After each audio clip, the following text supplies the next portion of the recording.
Hello, everybody, and welcome to another episode of Matt and Bryant's Top 10. And Matt, what are we doing today for our Top 10? Well, today we are looking at some really good games that not a whole lot of people know about them. Yes. Yeah, I like to call them hidden gems. It's a term that I've heard used before for a list like this. And yeah. Okay, perfect. Now, you had a really good idea for a metric on as the BGG, the Board Game Geek scarcity. Yeah. So the fewer people, the better. I think you had a lot lower standard than I did, because you did like 2,000 and under.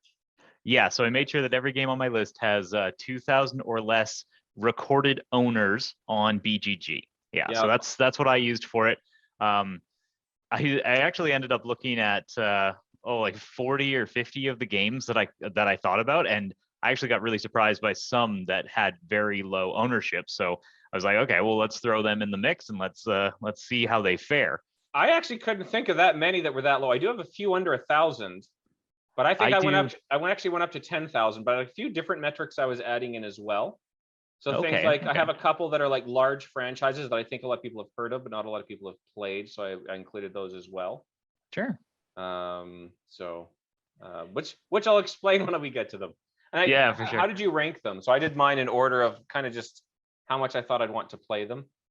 Yeah, so I did basically the same thing. Let's see. So first thing I did was I cut my list down to only things that 2,000 or less people owned, and then from those ones I basically ranked them in my favorite or something that I think is actually a really good good game for people that I think more people should play. So it's maybe not necessarily like my favorite game, because I know that I'm a heavy strategy gamer, and some of the lighter games I wouldn't really recommend I wouldn't really put at the top of my personal list, but I would recommend them to people. Okay, I think I just went which one I liked the most, maybe at the top. Yeah, but I had a much higher threshold, because I think I went up to like 10,000. Yeah, fair enough. Yeah. I get a lot of my games off Kickstarter, and some of them are just smaller projects that I just take the risk on, and I just end up liking them. So yeah, I haven't really done any Kickstarter. So I only had a few that were really down in your range. Fair enough. All right, but I get to I'm first. So you get the final word today. Yes. But I'll get the trajectory flowing here with my number 10. Now my number 10 is one of the ones that is below 1,000 actually. Okay. So I actually had 944 owners on Board Game Geek, and I own this one, but I just haven't really had a chance to play it. I've done I often do when I get a new game, I try to do like solo playthroughs just so I can figure out the rules, so that when I finally sit down to play with somebody, we don't have to sit there and read the rule book. This one's called Albion's Legacy. It's based on King Arthur and the Knights of King Arthur's Court. Okay, cool. I do own this one. It looks really cool. I've done a couple of kind of solo playthroughs to figure it out. I don't really know how it plays with other people, so I couldn't really put it high on the list. But it is an interesting looking game that is very rare on the Board Game Geek number. So I thought it'd be a good addition to this list. That's a cooperative too, as a few of mine are actually. So yeah, King Arthur and the Round Table, one of my favorite themes, and you're saying cooperative game. I think you have to bring that over, and we have to give it a shot. Absolutely, would love to. Yeah, I've never heard of it, and those are ticking two of my boxes. So I think this one was given to me actually as well. Nice. So I got it for free. Cool. Okay, my number 10, I was actually really surprised at how low the metric was, because this one was under 1,000 owners, and I really expected this to be higher. It's a well-known kind of thematic space or world, if you will, and it's Shadow Kingdoms of Valeria. So this is the same universe as Valeria Card Kingdoms, but I'm guessing that like Valeria Card Kingdoms is just their top runner, if you would. It's one of their newer games. It just came out on Kickstarter, so that could be part of it too. That it's just still getting out there. But yeah, Shadow Kings of Valeria, where you actually play as the monsters, and you're trying to build up an army to fight against the humans, if you will, like the dukes that you play in as VCK.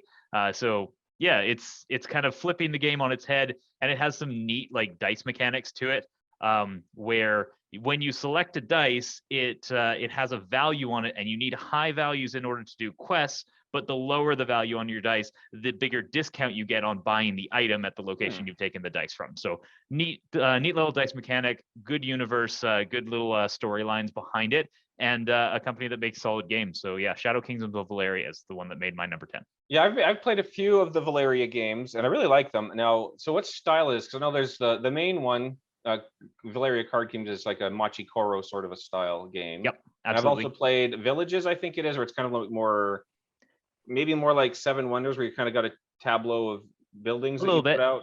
Yeah. Villages is a smaller game, much smaller box where you're basically just building things into a tableau in front of Yeah. you, like you said. You basically it's a lead follow game. I think it's more like Citadels, Okay. if you would, where whoever takes the main action, everybody else around the table is able to do a follow action of the same type. So if I harvest, you get to harvest, but my harvest is better because I'm leading. Right. Okay. Yeah, Yeah. cool. Yeah, they have good stuff. Yeah, for sure. All right. So we're on to my number 9. Yeah. So this is another cooperative game that I own, don't hear too much about, and again hasn't seen too much play yet, and it's called Mistfall. It looks really interesting. So again, I've done kind of just little playthroughs and things. The combat's really interesting. It's got this nice exploration thing, and it's timed, so it's kind of like you can't waste your time mucking around. You're trying, you're working cooperatively to get to an objective, which can vary from game to game. But a fun little game with a really cool combat mechanic that I really enjoy, but nobody seems to have heard of it. I think, let me check what the owners, I wrote down all the ownerships. This one was actually at 3.9 thousand, so higher than any of your games, but still I've never seen anybody else who has it. Yeah, it's interesting. Yeah, I think I want to say that I've heard of that game before, but I haven't played it, and yeah, I haven't I think seen it before, but the name sounds really familiar to me. Okay. To move on to my number 9. My number 9 is actually not the least owned game that I have on my list, but it's way down there, only 300 owners. This one was a game, I believe, out of Australia, a very small company. I think it was like their first published and potentially their only published game. Got it off of a Kickstarter, just thought it was really neat looking. And this game is called Runica and the Six-Sided Spellbooks. This game was basically it's like a Sagrada killer for me, if you will. So it has a very similar system to Sagrada, where you're rolling a whole bunch of dice right at the beginning of the round, and then each player is drafting a single dice from it.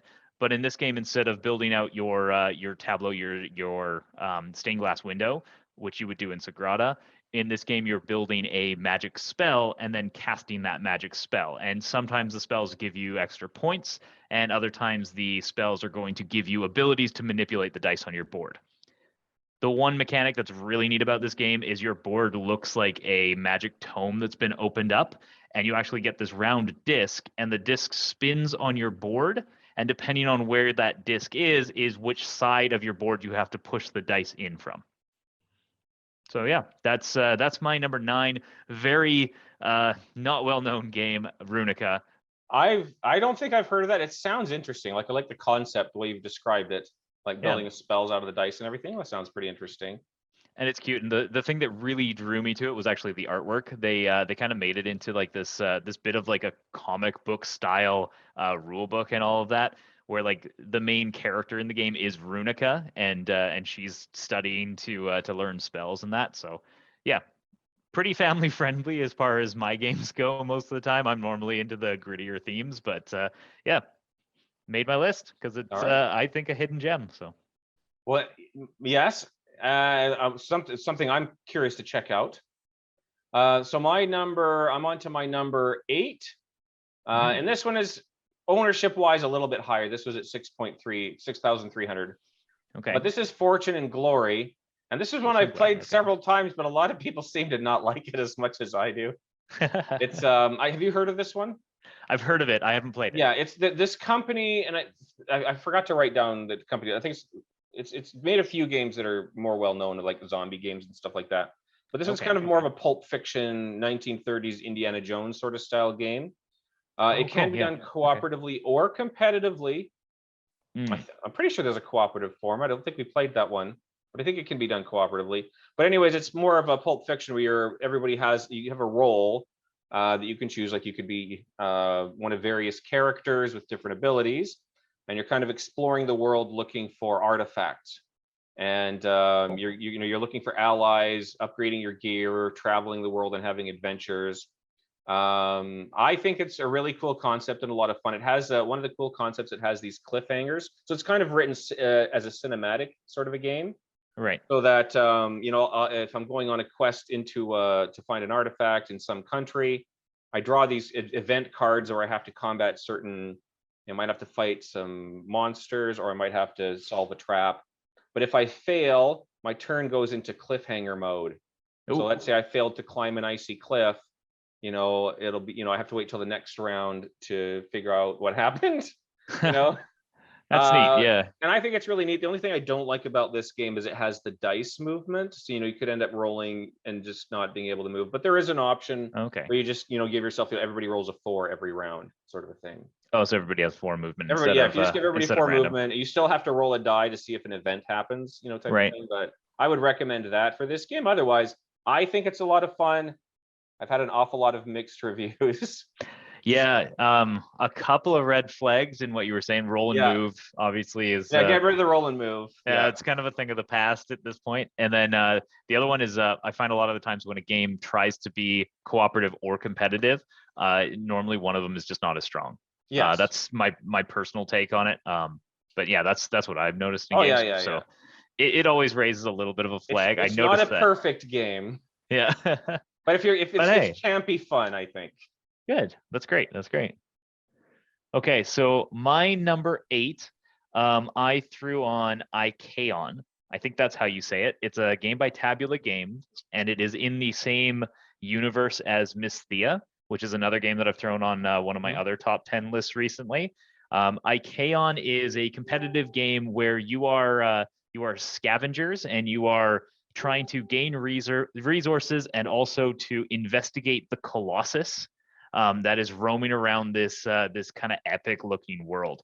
And I just like the world building of these games. I've gone on about this when I talked about Miss Thea. It's really a neat world and a neat theme that these guys have created. And the artwork on the board and the Colossus itself are just beautiful, like big miniature that walks around this board. And yeah, you play as a seeker and you run around onto the nodes, and then depending on where you are, you can place structures down. So you have a bit of area control in there, but you're not really like taking areas away from other people, because you can have 3 different buildings and they have to be of different player colors in each spot. So if I place my building down, it's not like you can't go there. It's just you may want to get there before the third guy does. Right. But yeah, so that was my number 8, Ikeon, and that one was around 1,200 people owned that on BGG. Oh, cool. Have you played Pillars of Eternity, the computer game? I have not. No. Okay, your description reminded me of the second one. Okay. Where there's a big Colossus walking around that you have to go and try to deal with. Yeah. Yeah, it's neat. The Colossus, like, he drops off these parasites, and you can go kill the parasites for one type of resource, and then if you get to the Colossus itself, you can investigate them, and you actually pull these little plastic crystals out of the base of this miniature that's going around the board. Oh, cool. And you flip it over and you see how many points you got, kind of thing. Nice. And it's 1, 2, or 3 points. So yeah, it's a neat mechanic. Yeah. Yeah, cool. My number 7 is my rarest game. There were only 154 people on Board Game Geek that had this one listed. Nice. And that is called Glyph Chess. So it's a chess variant. I actually won this at Shucks. Oh yeah. The same year I did my mega game. And it's a game based on a game from a comic book. It's I just wrote down, it's a Chinese comic book called Tales of Tarsilia or something like that. I'm not familiar with the comic book, but apparently it comes out of there. But it's really interesting. So you have so if you kind of think like chess, but you have pieces with special powers if each of your piece had a special ability. Yeah. But in order to trigger the abilities, you need to every turn you draw a coin out of a bag. So in order to activate, and you have these dice. So you're rolling dice, and the dice can activate. It controls which pieces you can move and how far, and they can also trigger abilities. And then the coins. If I have a coin for a certain piece in my hand at the time, I can use a special ability. Like some pieces, if there's one piece that will spawn more pieces, there's a piece that will like blow up and like kill everyone around them. There's a piece that will bring back dead pieces. Another piece will incinerate pieces so they can't be brought back from the dead. Stuff like that. So it's a pretty neat game. It's one I learned about from one of the booths at Shucks. And at the end, I won a free copy in a draw. So That's awesome. yeah. Yeah, it I think you brought that one over. Yeah, I think I brought to show it one a time. while ago. Yeah. Yeah. I remember seeing it and being interested in it. Yeah. It sounds actually a lot like War Chest. I don't know if you've Yes. heard of that one. Yeah. I played. Actually, War Chest is a really good game too. Which, if had I thought of it, it might have fallen onto this list. Yeah. Because it's another one I think not too many people have. Yeah, I'm not sure. I think it's available in a lot of stores, so it could be a wider audience, wider reaching than some others. But yeah, and I think to be honest, that one might be a cleaner game. Okay. Yeah. In how it plays. Cool. All right. My number 7, and I had to laugh at where this one landed because of the name of this game. My number 7 on this list is Seven Souls. Oh. So Seven Souls is it's an interesting game done by Inside Up Games, I believe is what they're called. They just had a really successful Kickstarter for the game Earth. And this is actually a Canadian publisher, as far as I know, out of Ontario. And this game, Seven Souls, is interesting because you are playing as a god of the Cthulhu mythos. Cool. And you are trying to corrupt 7 souls, which are the cards that you start with in your hand. So everybody starts with the same cards in their hand. And what you do is you play one card to 3 different locations, and everybody does that simultaneously blind. So nobody knows who's playing what. But then when you flip over all the cards, you kind of go in initiative order 1 to 7. And whoever has the number 1 card there gets to take their action, and then the number 2 card, then the number 3 card. But if ever you play the same card as somebody else, you now battle for control of that card. And so you're flipping over your corruption deck cards, and if you have enough corruption, then you've corrupted that guy, you get to take the action, and the other guy gets nothing, kind of thing. Oh, cool. So it's a neat game. So kind of like War, a very complicated game of War. It has a complicated war game aspect in it, but there's a lot of other strategy around that piece. Yeah, but it's not a super big game or anything. It plays in like half an hour to an hour kind of thing, and it plays with up to 6 people. So I find it's actually pretty good at 5, somewhere in there, which is nice to have a game that actually plays as a 5-player count. And yeah, people have had good fun with it so far. As long as you don't take the speed aspect too seriously. I know a lot of people get a little iffy when there's a real-time aspect of the game, because everybody is playing their cards down at the same time, and whoever gets there first gets a little bit of an advantage in that war, in that they don't have to bet on their card before the other player does. So, but that's my number 7 is Seven Souls. That one came in at 286 owners. Wow. Well, I've never heard of that one, I don't think. So yeah, it was an old Kickstarter, and I think all of our names are in the box, so I can tell you who owns it. Cool.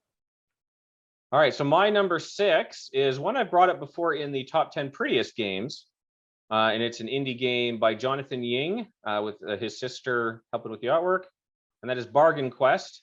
And so we've gone through the description of this game before, but just a quick summary. You own a little shop in a town besieged by monsters, and the heroes are coming to town to fight the monsters, and you want to win the game by, basically supporting the heroes.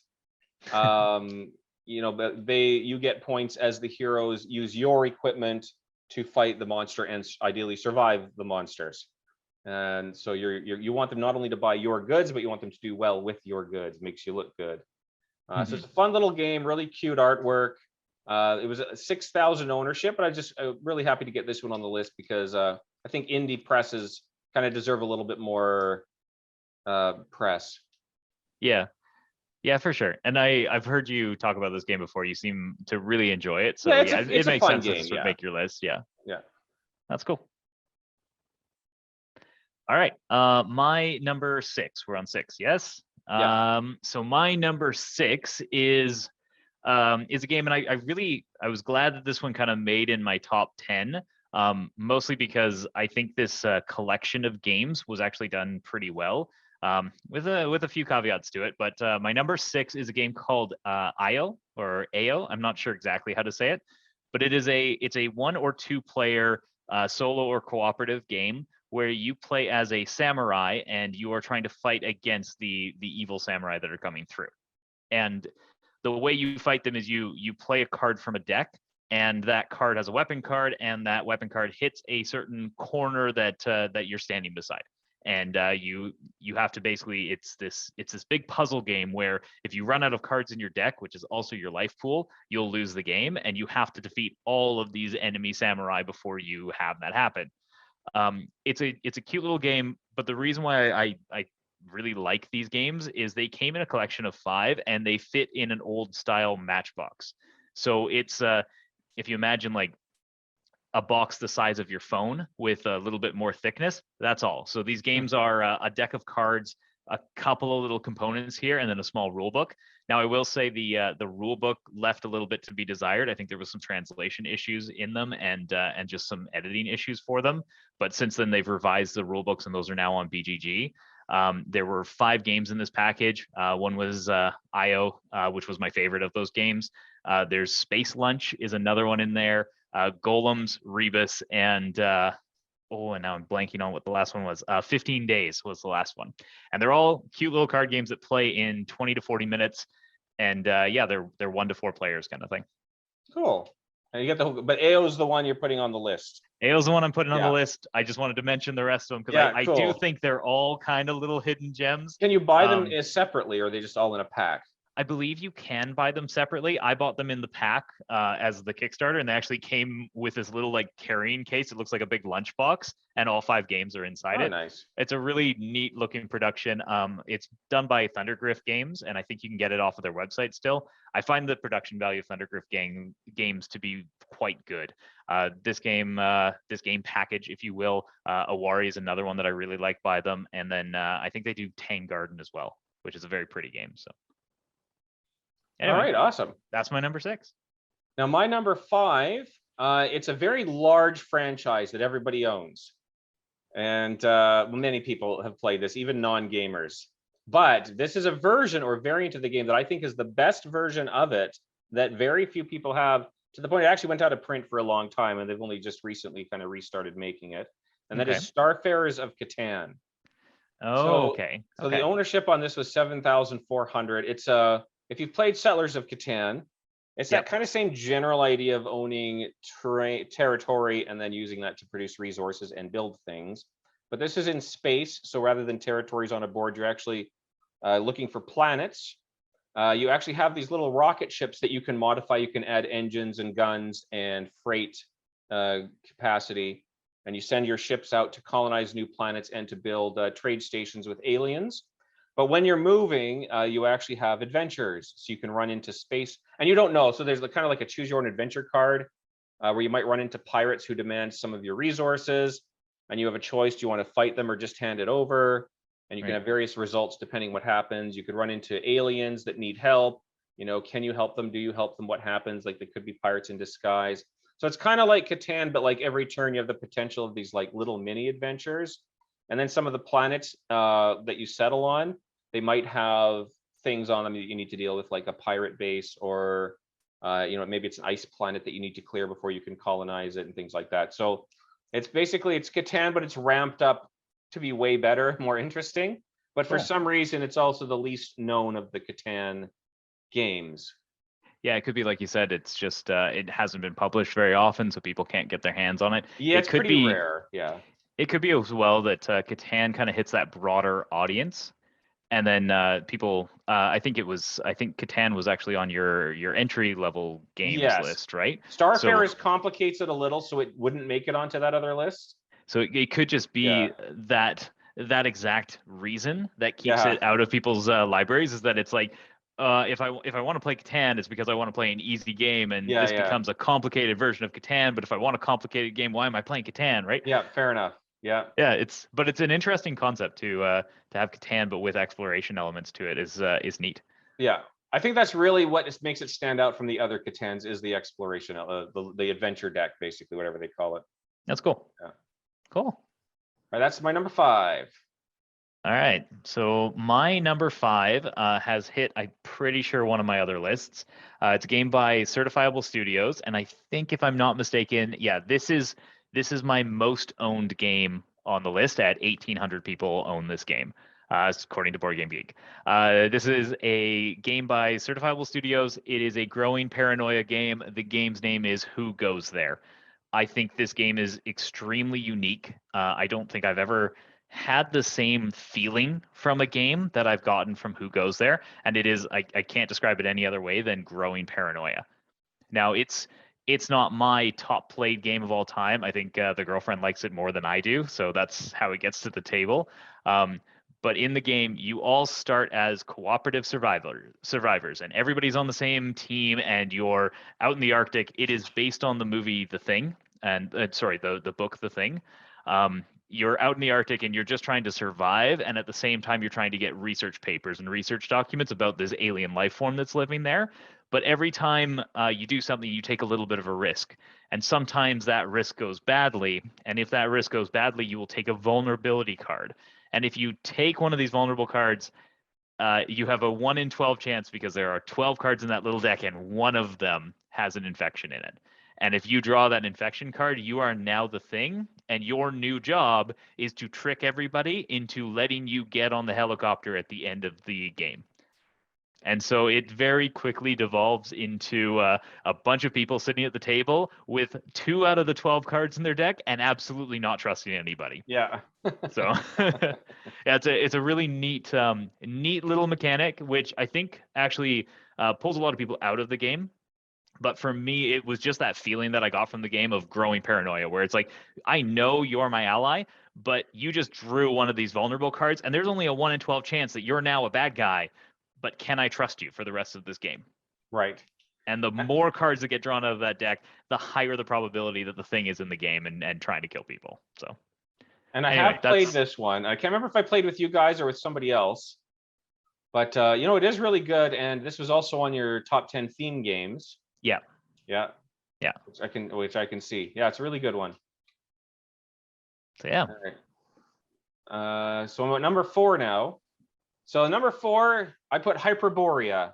So Valeria. yeah, I don't know. Have you played this one or seen this one? No. Okay, so this is not one of my lesser known ones. This is actually, it was at 6,600 on Board Game Geek for ownership, but it's one I find just not a lot of people seem to have heard of before. But it's pretty neat. It's an asymmetrical game, so there's 6 different factions you can choose between, and whichever faction you choose, they'll have 2 different powers you choose. So even playing the same faction, you might not play the same way twice exactly, because they'll basically have 2 different abilities you choose from at the beginning of the game that you want to use for that game. And basically, you're just trying to collect points. You're on this board with different terrain tiles that you have to move across. You're fighting ghosts. You can fight other players. You basically are just trying to find different ways to score points by the end of the game. It's got a really cool. The mechanic essentially is that you're drawing resources or cubes out of a bag every turn, and you can use these different colored cubes to activate different abilities. You can research technologies, but the technologies in this game are less technology and more things like, flying manta rays or, stuff that could, some sort of stuff like that to develop your game. And these will also have cube abilities that you can activate with your cubes. And so I think it's actually a pretty fun game. And what I like most about it is a competitive game, but they've really balanced it so that you can't really pick on one other player. So the way it is I can get a point for killing one of your guys, right? But then I can't get another point for killing your guys until I've killed one from everyone else. Okay, so it really de-incentivizes you from hitting the same guy over and over. That's good. Which Arcadia Quest, it's a mechanic Arcadia Quest has as well, but it's one I really like in competitive games. So it encourages some nice conflict, but without just everybody dogging in on the same person. Yeah, I've seen a few games try to come up with something to counteract the Munchkin Effect. My friends, the people I play games with will know that I have a term called the Munchkin Effect, and it's where everybody dogpiles on the first place player, allowing the second place player to just come in and win. Right. And it happens every time that I play Munchkin. It's like, I think Munchkin's really famous for that. Yeah, that game is at the bottom of my list. Yeah. But no, that sounds interesting. Yeah, that's definitely something I'd give a try. So. All right, cool. Cool. So my number 4 is a game, Bryant, that I know you have played recently, and I think you liked it. And this game is called Uprising Curse of the Yes, Last I Emperor. really enjoyed that one. Yeah, so looked it up on BGG, and 925 people own this game. I'm So really amazed yeah, that it's that low. it's a pretty good game. It's a cooperative 4X game, so you are exploring, exploiting, exterminating, and expanding. How'd I do? Excellent. Got him. I think so. But yeah, it's neat. There's Oh. a bunch of different factions in there, and each faction has a leader, and then each leader has the double-sidedness, so you can have a lot of replayability where you're playing differently. And the neat part about the game is that there's actually 2 enemies in the game. One of them starts in the middle of the board, one of them starts on the outside of the board. Both of them really want to kill you, and both of them are really hard to stop. Fun game, really super hard. I've played it now 4 times recently, and I've only won once. So Yeah, that's my I number 4. have a 100% victory record in that game. There you go. Yep. Yeah. Yeah. No, I actually really liked it. And I was one thing that impressed me is how hard it actually is, which I really enjoyed about it, was you Mhm. really have to watch everything. Can't really waltz through that one. Yeah, and I'm starting to realize that giving over like even a single point to one of your enemies is such a Yeah, well, we such a won. We detriment. won by 1 point. We won by 2 resources. Oh, That's how yeah. much extra we had. Yeah. Yeah, it was really close. Every point was really important. Yeah, it was Absolutely. really well balanced. I'm surprised it's not more well known. It's not for lack of quality, and even the game components are really nice. So Yeah. Yeah, and it could be that it's newer. yeah, and it's just not well known, not advertised well. Yeah, So maybe. yeah, and they just had a recent Kickstarter for it, right? And it's fulfilled. That's why I've only played it the 4 times, but I've been really happy with it. It is a long game, so you kind of have to know what you're getting into when you play it. But I'm really enjoying it. I'll probably try to bring it to the table a few more times. So. All right, awesome. My number 3 is a game that's older than I am.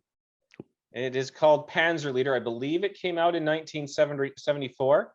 And I have a feeling, so on Board Game Geeks, it's listed at 4,100, but I have a feeling that this is a niche of gamers that have this game and then nobody else has ever heard of or played it. And it's kind of one of those, it's kind of more of an older style war game. So if you know, like before people played like, Warhammer and all that sort of stuff. Yeah. It's kind of like one of those really detailed military games. Okay. The components by modern standards are quite cheap. So like your units are just these little cardboard tokens that have all the stats kind of written on it. Right. It's yeah, really I've interesting seen- because they're I've seen the based on type. actual World War II units. You have all the different types of tanks, all the different types of mortars, different types of infantry. You even have horses and carts that can transport your mortars around. Right. One of the really interesting things about it is a geomorphic board. So the game board actually has 4 different pieces that you can rearrange in different ways to make different board layouts. But the thing I really like about this game is just the combat system is so interesting to me. It requires less on killing another unit. Like you can't rely, it's not like Risk where you go in and the other piece dies and removes from the board. More often than not, you're routing the piece or doing nothing to it. You're sending your infantry into the forest after an armored division. Rather than kill it, you're more likely, hopefully, just going to maybe route them so they don't get a turn next move, Okay. But then they have a chance to kind of reassemble and get back into the way they deal with things like line of sight, movement, and the attack mechanics. I find for a game that is just simply combat, and it's kind of like Memoir. It's a more complex version of Memoir 44. Right. That was the game that was coming to mind for me, is Memoir 44. Yeah. So if you imagine Memoir 44, but imagine Memoir 44 is kind of the kindergartner's version of Panzer Leader. And I like Memoir 44, so that's not a diss on it. Memoir 44 makes this a lot more accessible, but really I think Panzer Leader does a much better job. Better details in it then. Yeah, it's much better details, much worse components, but I find it very engaging in terms of how the combat mechanics play. Cool. Yeah, I haven't gotten into many war games. I know the library manager tried to get me to play a few war games with him, but I wasn't the biggest fan of them, No. so I avoided the topic. And you might not like this one. I might not. It might not be my cup of tea, but that's Yeah. okay. There's board games out there for people who have different tastes than I do. Yeah. All right, so we're on to number 3. My number 3, we're getting into space for this one. This game is a cooperative dice rolling puzzle game based on the International Space Station. The game's called Intrepid, and it's again another kind of new one. But this game has been just a favorite of the game group. We like cooperative games to start off, and I really like puzzly games, things that just make your brain hurt as you're trying to figure them out. And essentially, what it is you have these different systems on the space station.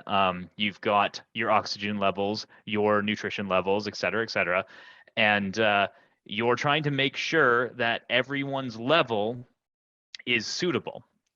But every round of the game, you're being hit with different disasters, like there's meteor showers or solar flares or stuff like that that's coming up, which are making your dice rolls more difficult. They're breaking down pieces of your ship, and then as you improve your board to kind of offset that disaster that's happening, and as my board gets stronger and I get more dice and I get to place more dice on my turn, I actually make someone else's board weaker.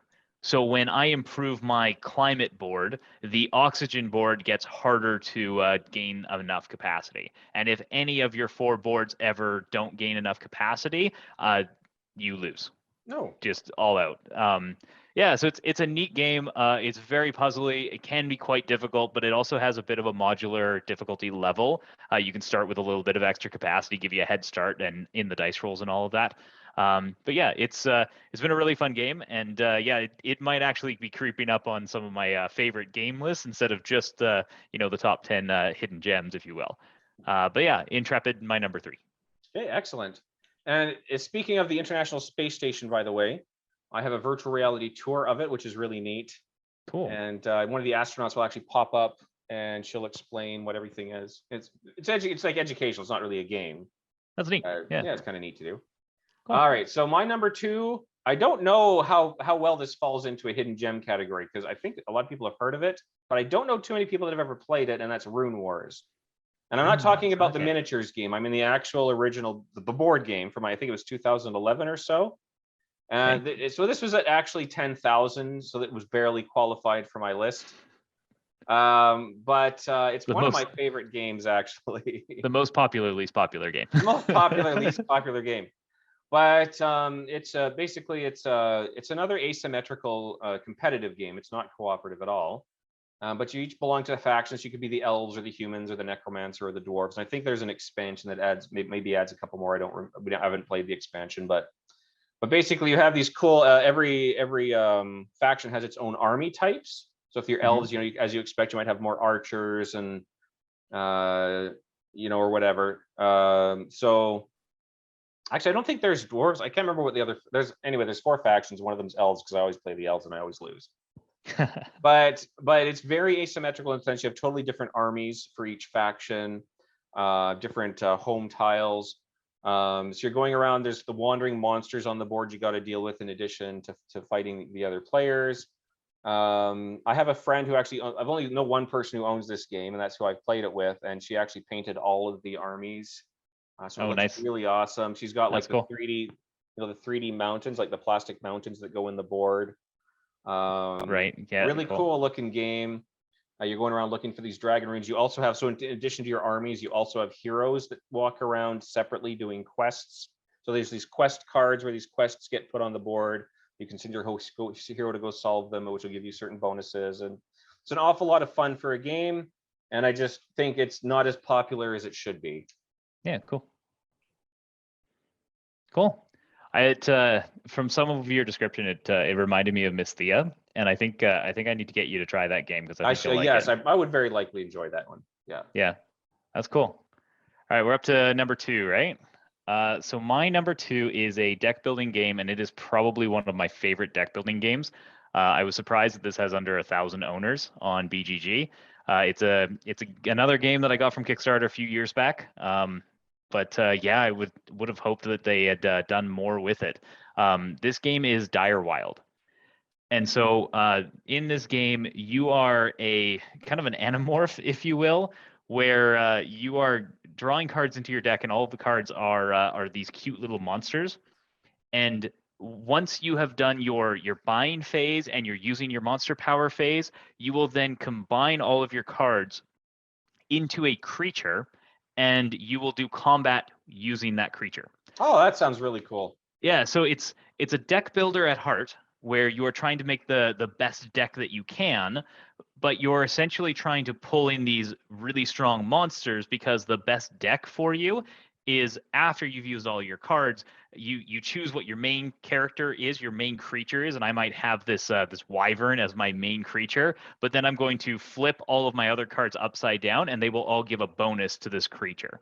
And so now my wyvern will get like +5 attack and flying and an extra movement and stuff like that. And then I'll actually move my character across this board, and I have to attack minions. And then there's this big boss named Karn that you have to take out. And yeah, it's a super fun game. It plays over 3 rounds, so you build up your deck, and then you beat the first round, and it always feels like really close when you finish the first and the second round, and then even the third round feels like, okay, we only have a limited number of rounds in order to beat this guy, and yeah, you feel that struggle every time. And yeah, it's you build up your deck, and then you kind of reset the game for round 2, go to a harder map with harder enemies, and then you're right back into it with now a better starting deck for the second round, if you will. That sounds really cool. Yeah. All right, number one. I'm on to my number one here. Number one, I think, is a game that a lot of people have heard of because of Tom Vassell, but very few people own, and even fewer. Well, okay, I shouldn't say fewer played. That doesn't make sense. Few people have played, and even fewer people have owned. And this is Duel of Ages 2. So Tom Vassell talks about this a lot because he was really a fan of the original Duel of Ages. Okay. I've never played the first one, but I have the second one. Not only do I have the second one, so the second version of the game is 2,200 people on Board Game Geek, but I have the master set, which only scores at 846. This game is near impossible to find, even though it's not really that old. And it is just, it's kind of a mess. Like it's like the artwork is very inconsistent. The rules are very complicated and all over the place.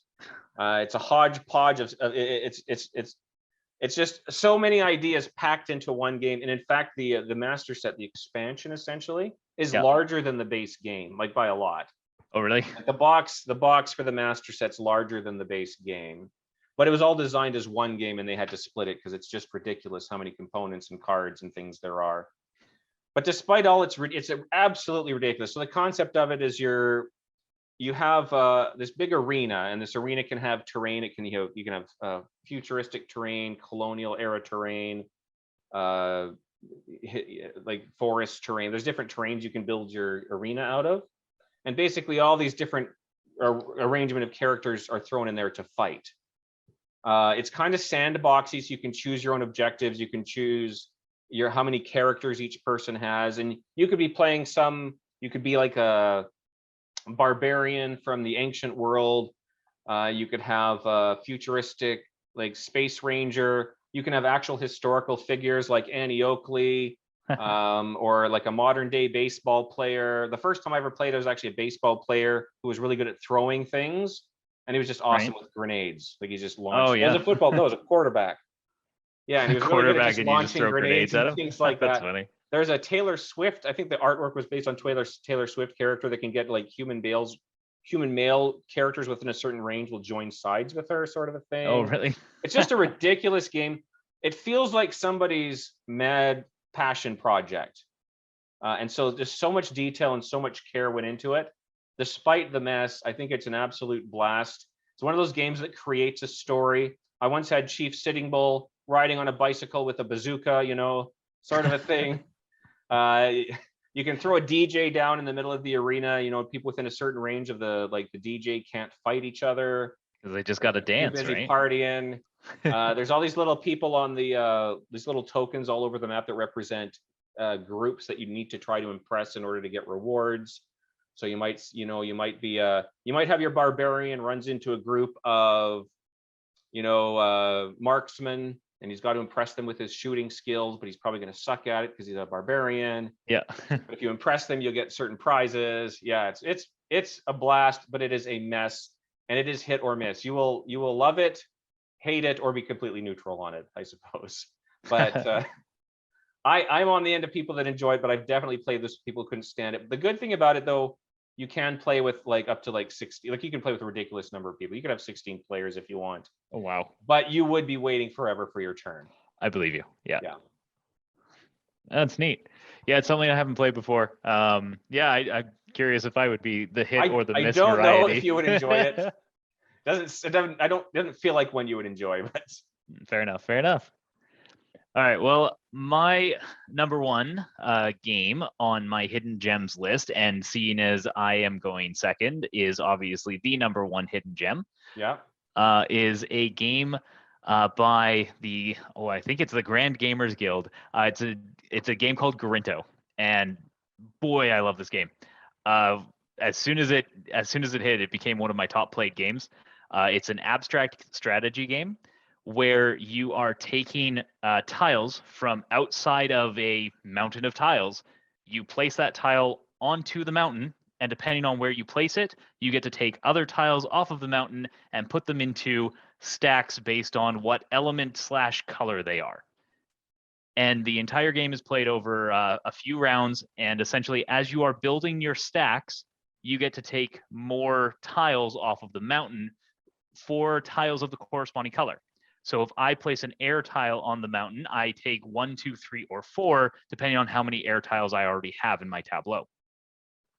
At the end of every round, every season in the game, and there are 4 seasons to it, you're going to score based on if you have the tallest stacks, the lowest stacks, et cetera, et cetera. Everybody scores points every round, but depending on how well you've put together your stacks, you'll score more or less points. So there's a color matching component. You're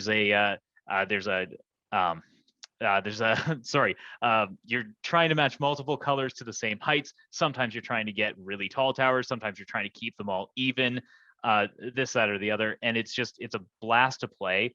And it's a very fun, puzzly, strategy-based game. Plays in about an hour. And I've really enjoyed it. And I think I've taught this now to a dozen people or more, and every one of them has just had a good time playing it. Awesome. This is another one I have not heard of. Well, that's why it's a hidden gem. Yeah. The more of these episodes I do, the more I feel like you've actually played a lot more games than I have. I think you're more qualified for these lists than I am.